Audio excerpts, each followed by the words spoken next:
ইরানে যুক্তরাষ্ট্র ইসরায়েলের যৌথ হামলার পার হয়েছে ২৮ দিন। এখনও অব্যাহত রয়েছে হামলা পাল্টা হামলা। ইরানের ক্ষেপণাস্ত্রের আঘাতে বিধ্বস্ত মধ্যপ্রাচ্যে থাকা একের পর এক মার্কিন ঘাঁটি।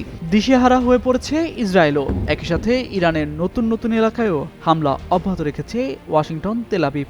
এমন উত্তপ্ত পরিস্থিতির মধ্যেই শান্তির বার্তা দিয়ে সামাজিক যোগাযোগ মাধ্যম ফেসবুকে পোস্ট দিয়েছেন বাংলাদেশ জামায়াত ইসলামীর আমির ডাক্তার শফিকুর রহমান।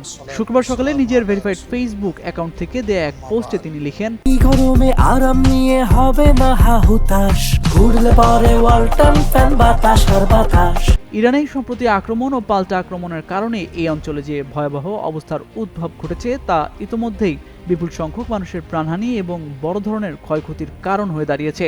যুদ্ধের এই ভয়াবহতা শুধু সংশ্লিষ্ট অঞ্চলকেই নয়, গোটা বিশ্বকে আতঙ্কগ্রস্ত করে তুলেছে। কার্যত এই যুদ্ধাবস্থার কারণে সারা বিশ্বের অর্থনীতি ও জ্বালানি প্রবাহ মারাত্মক ঝুঁকির মুখে পড়েছে।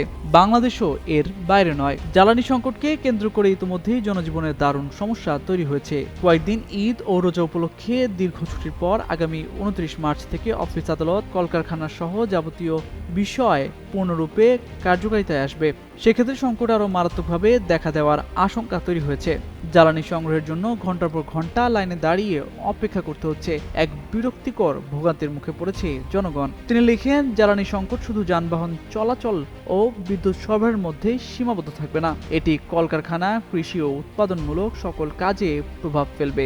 এমনকি বিদ্যুৎ সরবরাহ বিঘ্নিত হলে ইন্টারনেটের গতি প্রকৃতিও ঝুঁকিতে পড়বে। এই অবস্থায় যুদ্ধের সঙ্গে সম্পৃক্ত সকল পক্ষকে এই মুহূর্তে যুদ্ধ বন্ধ করে কোনো সমস্যা থাকলে তার শান্তিপূর্ণ উপায়ে সমাধানের পথ খুঁজে বের করার আহ্বান জানান তিনি।